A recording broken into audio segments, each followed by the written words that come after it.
হোসেন তিনি যুক্ত হয়েছেন। এমডি ওয়ালিউল ইসলাম তিনিও যুক্ত হয়েছেন এবং প্রশ্ন করেছেন। আমরা প্রথমে আজকে ওয়ালিউল ইসলাম ভাইয়ের প্রশ্নটি দিয়ে শুরু করতে চাই। তিনি জানতে চেয়েছেন নামাজের নিয়ত করা আবশ্যক নাকি এ বিষয়ে বিস্তারিত জানতে চাচ্ছি। দেখুন, একটি হচ্ছে নামাজের নিয়ত করা আর একটি হচ্ছে নামাজের নিয়ত পড়া। আর নামাজের নিয়ত এটা কিন্তু একটি অব্লিগেটরি বিষয়। একটা হলো নিয়ত করা আর একটা হচ্ছে নিয়ত পড়া। নিয়ত তো করতে হবে, কিন্তু নিয়ত পড়া নিয়ে কথা।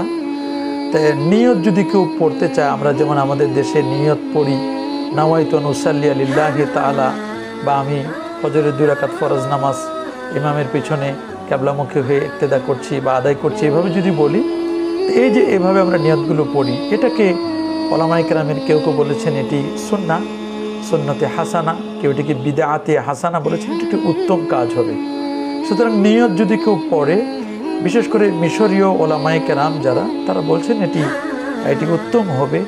কারণ আমরা অনেক সময় অনেকেই বিভিন্ন কাজে আমরা ব্যস্ত হয়ে পড়ি, যদি আমরা এই নিয়তগুলো করে থাকি তাহলে এটি নাজায়েজ নয়। আমরা নিয়তের উপরে অনেক দীর্ঘ আলোচনা করেছি, আশা করি আপনারা আমাদের আগের আলোচনাগুলো থেকে দেখে নেবেন। এক ভাই